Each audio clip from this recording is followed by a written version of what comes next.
15 წელია მშენებლობაში ვარ და ყველა დამკვეთი უშვებს ერთი და იგივე შეცდომას. რაც შეიძლება მალე გაიგოს თავისი სახლის მშენებლობის ფასი. თუ დაბალია, აგრძელებს საუბარს. თუ ოდნავ მაღალია, წყვეტს და აგრძელებს მშენებლის ძიებას. მებადება კითხვა, მაღაზიაში რომ შედიხართ, პამიდორს რომ ყიდულობთ, ყველაზე იაფიანს ხო არ ყიდულობთ? კი თქვა, დაუშვით შეცდომა და იყიდეთ იაფიანი პომიდორი. გადაყრით და ხარჯი იქნება მაქსიმუმ 5-დან 10 ლარამდე. მაგრამ სახს რას უზავთ? პირველი, რომ დაურეკავთ მშენებელს, უნდა გკითხოთ მის გამოცდილებაზე, რა აქვს აშენებული. მეორე, აქვს თუ არა ხარჯთაღრიცხვა. ხარჯთაღრიცხვა გამოაგზავნინოთ, ანუ უნდა ჰქონდეს უკვე რამე ხარჯთაღრიცხვა შედგენილი სხვა დამკვეთებთან და გადახედოთ, რა პუნქტები არის ხარჯთაღრიცხვაში. ღრმა არის, ზედაპირულია, ამას აქვს ძალიან დიდი მნიშვნელობა. უნდა იყოს ხარჯთაღრიცხვაში პირველი მასალის ჩამონათვალი, მეორე მასალის ხარისხი, რაოდენობა, ღირებულება.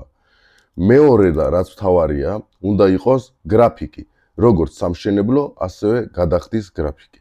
სამშენებლო გრაფიკში თუ არ იქნება, ვთქვათ, განტის გრაფიკი, ასოებით მაინც უნდა ეწეროს და ციფრებით უნდა ეწეროს, ვთქვათ, საძირკველი 2 კვირა, პირველი სართული 2 კვირა, სახურავი 1 კვირა და ასე შემდეგ. მეორე უნდა იყოს გადახდის გრაფიკი. ანუ ზოგი მშენებელი მოვა და გეუბნებათ 50% ჩამირიცხე და დანარჩენს მერე ნელ-ნელა გადაიხდი. ეგეც არ ვარ, უნდა იყოს ყველაფერი დაფიქსირებული კონტრაქტში, რაში იხდით, უნდა იცოდეთ. ანუ რომ იცოდეთ რაში იხდით თქვენს ფასს, კიდევ უბრუნდებით ჩვენს ხარჯთაღრიცხვას. საძირკველის ფასი შეადგენს, თქვათ, n თანხას და ამ n თანხის რაღაცა პროცენტი უნდა აიღოთ. ეს არის საკმარისი ნებისმიერი მშენებლისთვის, რომ დაიწყოს თქვენი მშენებლობა.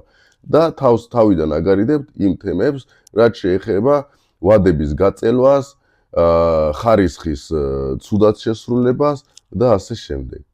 რაც შეეხება მშენებლობის შესახებ, დამიკავშირდით, დამისვით იგივე კითხვები, რაც მე ჩამოვთვალე, გავისაუბროთ და მოგაწოდებთ ღრმა ხარჯთაღრიცხვას თქვენს მშენებლობაზე.